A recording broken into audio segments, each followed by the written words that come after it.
وإن ربك لذو فضل على الناس ولكن أكثرهم لا يشكرون وإن ربك ليعلم ما تكن صدورهم وما يعلنون وما من غائبة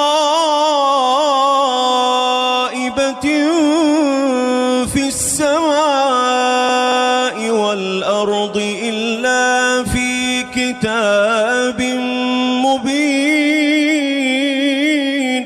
أعوذ بالله من الشيطان الرجيم.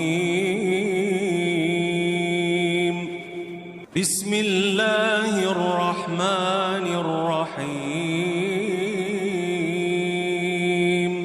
تبارك الذي بيده الملك وهو على كل شيء قدير، الذي خلق الموت والحياة ليبلوكم أيكم أحسن عملا وهو العزيز الغفور، الذي خلق 7 سماوات طباقا ما ترى في خلق الرحمن من تفاوت فارجع البصر هل ترى من فطور ثم ارجع البصر كرتين ينقلب إليك البصر خاسئا وهو حسير.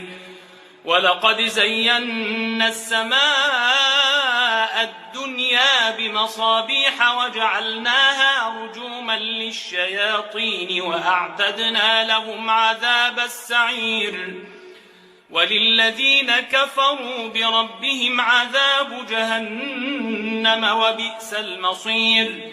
إذا ألقوا فيها سمعوا لها شهيقا وهي تفور تكاد تميز من الغيظ كلما ألقي فيها فوج سألهم خزنتها ألم يأتكم نذير قالوا بلى قد جاءنا نذير فكذبنا وقلنا ما نزل الله من شيء إن أنتم إلا في ضلال كبير.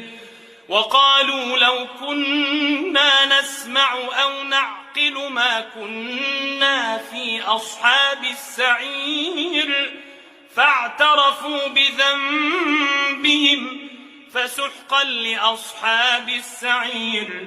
إن الذين يخشون ربهم بالغيب لهم مغفرة وأجر كبير. وأسروا قولكم أو اجهروا به إنه عليم بذات الصدور. ألا يعلم من خلق وهو اللطيف الخبير. هو الذي جعل لكم الأرض ذلولا فامشوا في مناكبها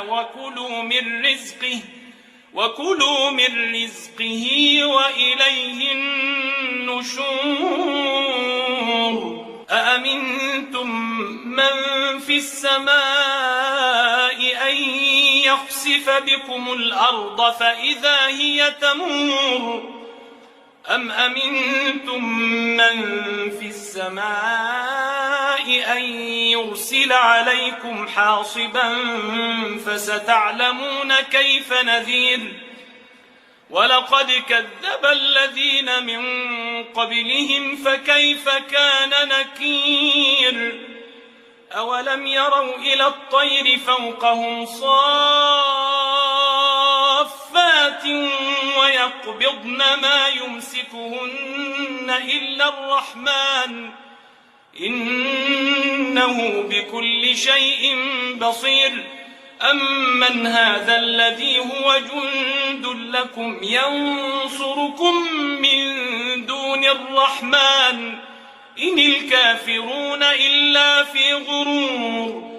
أمن هذا الذي يرزقكم إن أمسك رزقه بل لجوا في عتو ونفور أفمن يمشي مكبا على وجهه أهدى أمن يمشي سويا على صراط مستقيم قل هو الذي أنشأكم وجعل لكم السمع والأبصار والأفئدة قليلا ما تشكرون قل هو الذي ذرأكم في الأرض وإليه تحشرون ويقولون متى هذا الوعد إن كنتم صادقين قل إنما العلم عند الله وإنما أنا نذير مبين فلما رأوه زلفة سيئت وجوه الذين كفروا وقيل هذا الذي كنتم به تدعون قل أرأيتم إن أهلكني الله ومن معي أو رحمنا فمن يجير الكافرين من عذاب أليم قل هو الرحمن آمنا به وعليه توكلنا فستعلمون من هو في ضلال مبين قل أرأيتم إن أصبح ماؤكم غورا فمن يأتيكم بماء معين صدق الله العظيم.